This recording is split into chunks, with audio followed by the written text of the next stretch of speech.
Main किसानी जाट की है, खासकर हरियाणा में। हमारी जो कौम है वो 32-33% है, आपने पता 34% के आसपास है। और किसान आंदोलन में आप ये भी कह चलो, वो भी सही कह रहे थे और हम भी सही कह रहे हैं कि 90% जाट ही थे, चाहे वो पंजाब से थे चाहे वो हरियाणा से थे। इसलिए हमारी बरादरी के अंदर रोष है कि हमारा ये जो किसानी है उसको छीनने का काम कर रहे हैं। ऐसा है, जाट लोभी हो, ये तो मन बनाया हुआ है, जो भी बीजेपी के कैंडिडेट को कैंडिडेट हराएगा, जिसका पलड़ा भारी होगा, एंटी बीजेपी वोट देगा। कई सामाजिक, धार्मिक और राजनीतिक संस्थाओं के माध्यम से जनता के बीच में समर्पित हैं। इन्हीं सेवा भावनाओं को देखते हुए इन्हें ग्राम पंचायत शेरपुर के निवासियों ने सम्मति से सरपंची का पद नवाजा। आइए करते हैं बातचीत। तो सबसे पहले यहाँ छिछरौली अनाज मंडी की समस्याओं को लेकर, यहाँ के विषयों को लेकर लेते जानकारी। इस समय जो जीरी शुरू हो चुकी है, किस प्रकार की यहाँ समस्याएं, किस प्रकार के सुझाव, किस प्रकार की दिक्कत परेशानी आप सरकार तक पहुँचाना चाहते हैं? भाई चौधरी जगमाल सिंह, समाज सेवी। मामरी जी नमस्कार, बहुत बहुत धन्यवाद, आप हमारे पास अपना समय निकाल कर आए। रही मंडी की बात, देखो मंडी में तो कई दिन से पैडी की आवक है और किसानों ने डिमांड की थी कि 15 तारीख से परचेज शुरू हो जानी चाहिए। चलो हमें तो सुखा के इनका माल किसान के संभाल के, और मैं जिला संयोजक एसोसिएशन के नाते डीसी से भी मिला था। मैंने डीसी साहब से भी ये रिक्वेस्ट की थी कि अगर हम जिम्मेदार का माल सुखा के साफ करके रख रहे हैं तो ये आपके लिए आपका रास्ता साफ कर रहे हैं। अगर खुदा न खास्ते हम यहाँ किसान का माल ना उतारें तो किसान सड़कों पे जाएगा, जाम लगाएगा, प्रशासन को दिक्कत होगी। और यह जो बाहर की मंडियां हैं जिनमें आवक ज़्यादा रही, वो होने पौने दामों में सेलर में बेच देते हैं, 200 रुपये कम, 300 रुपये जो एमएसपी से कम है, और उसके बाद फिर उसको पोर्टल पे चढ़वा लेते हैं। नुकसान किसका होता है? किसान का। हमें तो किसान का फायदा करना है। हमारा मतलब है किसान ही हमारा साथ देता है और हम ही किसान का साथ देते हैं, और किसान के साथ ही हमारा काम चलता है। जो मंडी के सरकारी अधिकारी हैं, जैसे आपका मार्केटिंग बोर्ड है या उठाने की समस्या है या किसी और, यहाँ जो जन सुविधाएं किसानों को चाहिए, क्या वो सभी मिल रही हैं सर यहाँ पर? ऐसा है जी, उठान तो चलो गेहूं में तो काफ़ी प्रॉब्लम होती है क्योंकि ठेकेदार का ठेका होता है। इसमें तो राइस मिल माल उठाता है, राइस मिल पैडी उठाता है, और सारे जो दुकानें हैं मंडियों में, और सारे राइस मिलों के साथ जुड़ी है कि 2 दुकानें 3, एक राइस मिल के पास, एक राइस मिल के साथ, और डिस्ट्रीब्यूशन हमारा तालमेल है। हम ही वहाँ पहुँच के मालिक हैं, हम ही वहाँ मॉइस्चर के मालिक हैं, हम इन्हें साफ़ सुथरी करके देनी है। जो मॉइस्चर आएगा सरकार के कट के मुताबिक वो कट लगा के सेलर वाले को दे देते हैं, किसान के खाते में डाल के, और इस तरीके से सीजन का भुगतान ये में हम 1/8 की अहम कड़ी है। फसल कैसी आ रही है सर? फसल ऐसा है जी, कुछ तो पॉपुलर का रेट अच्छा होने की वजह से लोगों ने पॉपुलर गन्ना, ये जो हमारी खादर की बेल्ट है नदी से दक्षिण की तरफ, इसमें गन्ना और पॉपुलर ज़्यादा बढ़ गया है। और अगर फसल कुछ थी भी तो फ्लड की वजह से थोड़ा नुकसान हुआ है, उसमें झाड़ थोड़ा कम है। जो ऊपर के रकबे हैं जहाँ झाड़ अच्छा है वहाँ थोड़ा पानी की समस्या इतनी नहीं है। अब बात करेंगे आपसे राजनीति की, क्योंकि राजनीति में भी काफ़ी आप कई पार्टियों में आपका प्यार है, वहाँ का काफ़ी हर पार्टी के सदस्य है, वहाँ के लोग आपको मान सम्मान देते हैं, क्योंकि आप किसी एक पार्टी के नहीं, सभी के चाहने वाले समाज सेवी हैं। जगमाल सिंह, इस समय जिगाई विधानसभा में किस प्रकार की राजनीति चल रही है, भविष्य में किस प्रकार के परिणाम आप अपनी समझ से बताते हैं सर? ऐसा है बाबरी जी, आप मेरे से क्या पूछ रहे हो? आप तो यमुनानगर बैठे हो, हर रोज वहां पर कोई ना कोई प्रदर्शन, एक नहीं कहूँगा 4-4 प्रदर्शन। क्या आपने कोई ऐसा दिन देखा है जिस दिन वहाँ किसी का प्रदर्शन ना हो? चाहे वो कर्मचारियों का हो, किसान का हो, सर्विसमैन का, कर्मचारी का हो, आशा वर्कर का हो, हर एक वर्ग परेशान है। आज जो सबसे बड़ी बात है, कांग्रेस से लोग इसलिए नाराज है कि जो झूठ पे झूठ बोले जाते हैं। ऐसा कांग्रेस नहीं, बीजेपी, सॉरी, जो बीजेपी हर बार झूठ पे झूठ बोली जाती है, उसका लोगों को थोड़ा विश्वास खत्म हो गया। अब हमारा G20 हुआ था, उसमें 10 देश तो नाराज होके चले गए।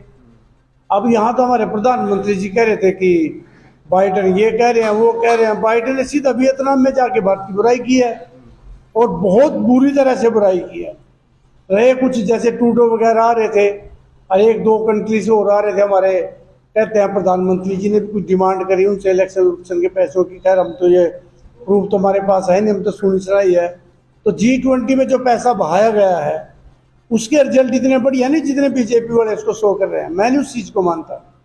बाकी हमारी जनता जो है, हमारी जनता का जो विश्वास है बीजेपी से मोह भंग हो चुका है, क्योंकि वो सीएम से मिल के आते हैं, मंत्री से मिल के आते हैं, वो पीछे से सामने मंत्री या सीएम कुछ और कहता है और उस पर अमल होता नहीं, इम्प्लीमेंट्स नहीं होता। तो सरकार ने 10 साल विश्वास कर लिया, लोगों ने 10 साल विश्वास कर लिया, सरकार पे कैसे विश्वास करेंगे? अब सरकार विश्वास के काबिल नहीं रही है। जो विश्व में इस समय कनाडा और इंडिया का विवाद चला हुआ है, उसको लेकर क्या कहेंगे आप? वो भी भारत ने थोड़ी सी जल्दबाजी की उसमें अपने हिसाब से, जैसे वो वीजा बैन लगा दिया कनाडा का। अरे कनाडा के लोग भारत में कहाँ आ रहे हैं? भारत में गुजारा कहाँ है? आप देखो ना, हमारे देश से 18 लाख आदमी जा रहे हैं, 18 लाख लोग जा रहे हैं, और उनके प्रधानमंत्री जी ने क्या पता उनके कितने बड़े बड़े कारोबार हैं। कहीं कहीं 1000 करोड़ के कारोबार कर रहे हैं, वो पूरी ट्रांसपोर्ट चला रहे हैं, वो इतना उनका योगदान है। और हमारे कनाडा से जो हमारे पास करेंसी आ रही है 3 लाख करोड़ की आ रही है बामरी जी। 3 लाख करोड़ अगर हम कनाडा से हमारे भारत में इन्वेस्ट हो रहे हैं, हमारे बच्चे कमा के ला रहे हैं या कोई व्यापारी कमा के ला रहे हैं, मेरे देश में तो आ रहे हैं ना। 3 लाख करोड़ थोड़े नहीं होते। तो हमारा तो वहाँ बहुत बड़ा कारोबार है। क्या हमारे प्रधानमंत्री जी उसको भी समाप्त करना चाहते हैं कि जो बच्चे हमारे रोजगार ढूंढ रहे थे? ये इंडिया गठबंधन को क्या कहना चाहेंगे सर? ऐसा है, इंडिया गठबंधन की जो बात आप कर रहे हैं, उसी ने तो मोदी की नींद हराम कर दी। वो बाई स्टेप बाई सक्सेसफुल होता जा रहा है। कुछ विरोधी उसमें बीच में थोड़ा गलत तरीके से उसको रख के, गलत तरीके से पेश करके, आज ममता बनर्जी ने ये कह दिया, आज उसने ये कह दिया, किसी ने कुछ नहीं कहा। स्टेप वाइज मैं ये मानूंगा कि 70% सीटों का तो डिवाइडेशन भी हो चुका है। अगर बीजेपी को नहीं पता है, 70% सीटों पे तो सेंटर में फैसला भी हो चुका है कि किसने कहाँ लड़ना है। और एक बात है, उसमें फैसले की क्या बात है जी? वो तो एक फार्मूला है, जो बीजेपी से सेकंड नंबर पर है उस कैंडिडेट को टिकट दे दो, किसी भी पार्टी का है। उनका फार्मूला बढ़िया है, सामंजस्य बढ़िया है। और इंडिया गठबंधन ने ही नींद हराम कर दी मोदी जी, प्रधानमंत्री। सपने में भी गठबंधन आता है, तभी तो कांग्रेस का नाम 51 मिनट में 44 बार लिया जाता है। और मैं एक कहूँगा, जैसे घमंडिया कहते हैं, घमंडिया। अरे घमंडिया किसको कहते हैं? घमंडिया तो हम उसको कहेंगे जो कहता है संसद में भी अकेला सब पे भारी, अकेला सब पे भारी। गठबंधन या तो वो है, घमंड तो उसमें है जो अपने आप को इतना समझता है। और 15 अगस्त को स्वतंत्रता दिवस में भी ये कहता है कि दोबारा फिर झंडा लगाऊंगा। वो तो पब्लिक ने करना है, उन्हें क्या पता है इस बात का? तो कौन घमंड हुआ, किसका घमंड हुआ? अरे एक बात मैं इसके माध्यम से आपको ये कहना चाहूंगा, जो 38 गठबंधन में एनडीए ने ले रखे, अरे 26 के पास तो एक भी एमपी या राज्यसभा का मेंबर भी नहीं है उनके पास। उन्होंने तो बीजेपी उसमें बिहार में 5 दल जोड़ दिए, पारस, चिराग, कहीं वो हम पार्टी वाला जितन मांझी, फलाना का क्या है उनका। हरियाणा में क्या समीकरण नजर आ रहा है सर आपको?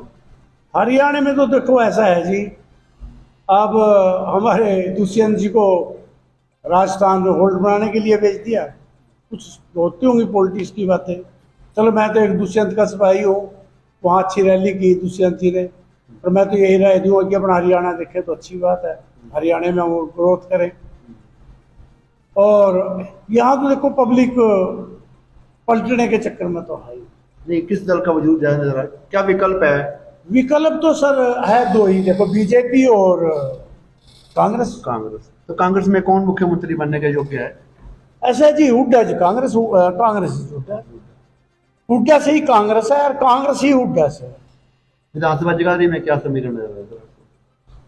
विधानसभा में देखो जी, टिकट के ऊपर बात है। देखो, अपने अकरम जी के भी बहुत बड़े चांस हैं। अकरम ने पहले भी विरोध होते हुए 50,000 वोट ली, अब शहर में भी वोट बढ़ाने का काम किया, छछरौली में, खिदराबाद में, देहात में। मैं वही कह रहा हूँ ना, इनकी तो पॉलिसियों से। अब मेरा किसान तो ये कह रहा है कि अगर 2024 में ये आ गए तो ये मंडियाँ भी खत्म हो जाएगी, किसान भी खत्म हो जाएगा। और तोमर जी ने कहा था ना कि हमने 3 कृषि कानून खत्म नहीं किए, एक कदम पीछे हटाया। दोबारा वोटिंग आगे कर सकते हैं? वो करेंगे, चाहे कोई मरे चाहे कोई रहे। जो अडानी और अंबानी के साथ वादा किया वो तो पूरा निभाना ही निभाना है। और मैं तो ये कहूँगा भी पहले डकैती मारे कराते डकैत गरीबों में बांटते थे, अब गरीबों के पैसे लूट के अमीरों में बांट रहे हैं। वो आपने पति है, देखो 6500 करोड़ उसके माफ हो गए। सुभाष चंद्र का क्या मतलब है, और राज्यसभा का मेंबर बनाया था जी जी क्योंकि उसके 1-2 न्यूज चैनल वगैरह है, जी जी वो सिर्फ बीजेपी का, वो ठीक ही तो कहते हैं। और बीच चला गया, और अपना संदीप चौधरी भी गोदी मीडिया और कैसे है गोदी मीडिया, आपकी न्यूज चैनल खोल के देख लो, बस मोदी जी का प्रचार है और तो कुछ है नहीं। पाकिस्तान है, अब पाकिस्तान का जैसे नाम लेते हैं, मोदी जी ने को पाकिस्तान ने थोड़ी बनाया है, हिंदुस्तान ने बनाया है। तो साहब, आप जाट सभा के सम्मानित पदाधिकारी भी हैं जी जाट लॉबी सिस्टम कहाँ जाने का तैयारी देख रही है सर? देखो सर, ऐसा है, जाट लोभी तो ने तो मन बनाया हुआ है, जो भी बीजेपी के कैंडिडेट हराएगा, जिसका पलड़ा भारी होगा, एंटी बीजेपी वोट देगा। ये निर्णय हो चुका है। निर्णय ये किसानी के नाम तो हो चुका है, जैसे इन्होंने किसानी को खत्म करने की कोशिश की। बरादरी लेवल में नहीं मैं कहूँगा, किसानी के ठप्पे से कहूँगा, जैसे इन्हें किसान को बर्बाद करने का काम किया था। मेन किसानी जाट किया, खासकर हरियाणा में हमारी जो कौम है वो 32-33% है, आपने पता 34% के आसपास है। और किसान आंदोलन में आप ये भी कह चलो, वो भी सही कह रहे थे और हम भी सही कह रहे हैं कि 90% जाट ही थे, चाहे वो पंजाब से थे चाहे वो हरियाणा से थे। इसलिए हमारी बरादरी के अंदर रोष है कि हमारा ये जो किसानी है उसको छीनने का काम कर रहे हैं। वैसे तो किंग मेकर की भूमिका निभाती है हर जगह, चाहे आपका ये ले लो, कोई चार विधानसभा हमारे यहाँ पर है, चाहे उधर ले लो, चाहे आपका ढोरो ले लो, जाट जो बेल्ट है ना, ये हमेशा जीत हार को आज न बदलने की कला रखती है सर जी। यहाँ के जागरूक हैं जाट साथी जो हैं। ऐसा है जी, जाटों भी अच्छे गुजारे हैं, अच्छी नीयत है। अगर जाटों का इतिहास पिछला उठा के देखें, मुगलों का भी मुकाबला किया, अंग्रेजों का भी मुकाबला किया। अगर आज आप सुरक्षा के हिसाब से मिलिट्री का भी देखें, जाट रेजिमेंट और सिख रेजिमेंट और कौन सी रेजिमेंट है जी, इन्होंने तो देश की सुरक्षा की है आज तक। जाट तो एक अग्रणी है, पिछला इतिहास सूरजमल के वहां से उठा के देख लो आप, जाट का तो बहुत बड़ा इतिहास रहा, बहुत बड़ा योगदान रहा। सिकंदर भी ये कह के गया था कि जाटों से भाई टक्कर लेनी, मोदी भी यही कहता, अमित शाह भी भी जाटों को बिल्कुल बचना जाके भाई, इनका कोई और ही है भरोसा है, क्या करते हैं। तो मैं चाहूंगा, आप समिति से सरपंच बने हुए हैं, एज ए सरपंच इस माहौल में सरकार में क्या मनोस्थिति आपकी, आशा है, निराशा है, या कुछ उम्मीद नहीं आगे भविष्य में कुछ? ऐसा है जी, 5 लाख रुपए एक बार आए थे, साल हो गया। एक हमारे साथ बीजेपी ने वादा किया था कि शपथ में सरपंच पैसा खर्च लो, जो भी खर्चा आता है, हम जो भी 10-15 हज़ार का कुछ वादा किया था हम खाते में भेज देंगे।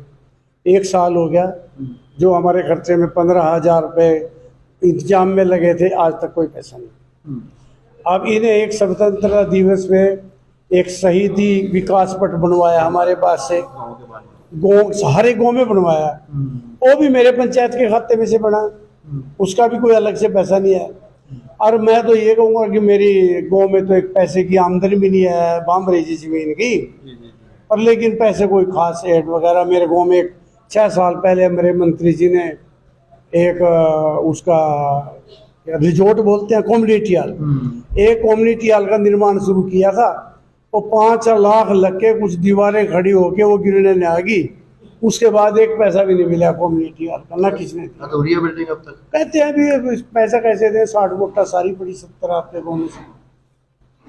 वोट के दम पे थोड़ा नहीं, वोट से गारंटी आती है सर। वो कहते हैं कि वोट अगर दोगे तभी तो हम ग्रांट देंगे आपको। यदि मीटिंग करोगे गांव में हमारी तब हम ग्रांट देंगे। हाँ, मतलब अगर आप करोगे तब देंगे। बीजेपी को अगर वोट देंगे ग्रांट वहीं तो मिलेगी मामरी जी, ऐसे थोड़ी ग्रांट देंगे। वो तो जहां से वोट जो सरपंच उनके आगे झाड़ू लगाएगा, आगे पीछे घूमेगा, उसी को तो देंगे वो। लोकतंत्र में देखो मेरे मालिक, यहाँ 2 लाख वोट हैं, 50,000 वोट पड़ी हैं, 1.5 लाख लोगों ने अलग अलग जगह वोट दिए हैं। क्या वो विकास के, क्या वो इसी तरह शोषण के अधिकार देंगे सर वो? अच्छा बामरी जी एक बात बताओ, ठीक है सर, लोकतंत्र वो सरपंच तभी तो बेचारे वो झाड़ू लगा रहे हैं जो उनसे मतलब कमजोर सरपंच है। कहाँ झाड़ू लगा रहे हैं? बीजेपी के दरबार में। अच्छा, तभी तो झाड़ू लगा रहे हैं, बीजेपी में जाके कुछ मिल जाए।